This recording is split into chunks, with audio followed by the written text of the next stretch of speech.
வணக்கம், welcome to சுகீஸ் Kiki videos. இன்றைக்கி நம்ம என்ன பார்க்க போகிறோன்னா, செயின் ஸ்டிச் வந்து நம்ம டே 1ல் போட்டிருந்தோம். ஆனால் அதை ஜரி வச்சு தான் போட்டிருந்தோம். உங்களுக்கு சில்க் த்ரெட் வச்சு நம்ம போட்டு காட்ட போகிறேன். அதை நீங்கள் ப்ராக்டிஸ் பண்ண போகிறீங்க.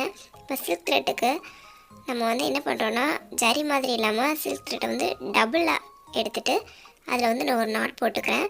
நாட் போட்டுட்டு அதை வச்சு நம்ம எப்போ போல் நார்மலாக ஜரியில் எப்படி போட்டோமோ அதே மாதிரி தான் செயின் போட போகிறோம்.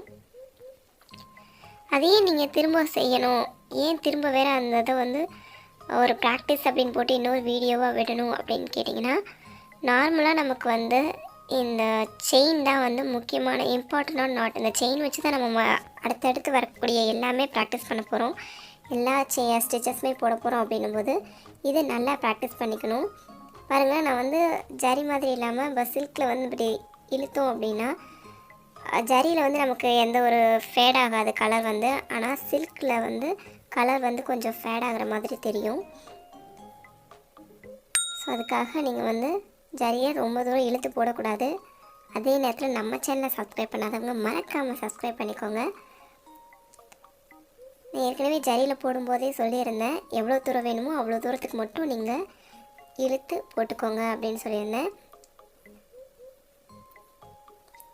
இதில் நான் வந்து இன்னும் விஷயம் இது என்னென்னா, நம்ம போடுறோம் இல்லைங்களா, இப்போ வந்து அந்த முக்கு திருப்பணும் இல்லைங்களா, அந்த இடத்துல நம்ம எப்போவுமே போட்டுட்ருக்க செயினை விட ரொம்ப குட்டி செயினாக ஒரு செயின் போட்டு அந்த இடத்துல நம்ம திருப்பணும் அப்படின்னா, அந்த மூலையில் திரும்பணும் அப்படின்னா நமக்கு வந்து அந்த எட்ஜு வந்து கரெக்டாக வரும். இதே மாதிரி பெருசாக வச்சு திருப்பி பாருங்கள், நான் கொஞ்சம் பெருசாக வச்சு திருப்புறேன். அப்படி திருப்பினோன்னா நமக்கு ஒரு மாதிரி எட்ஜு வந்து கரெக்டாக திரும்பாது. ஸோ குட்டியாக ஒரு நாட் போட்டுட்டு அதை வச்சு நம்ம திருப்பணும்.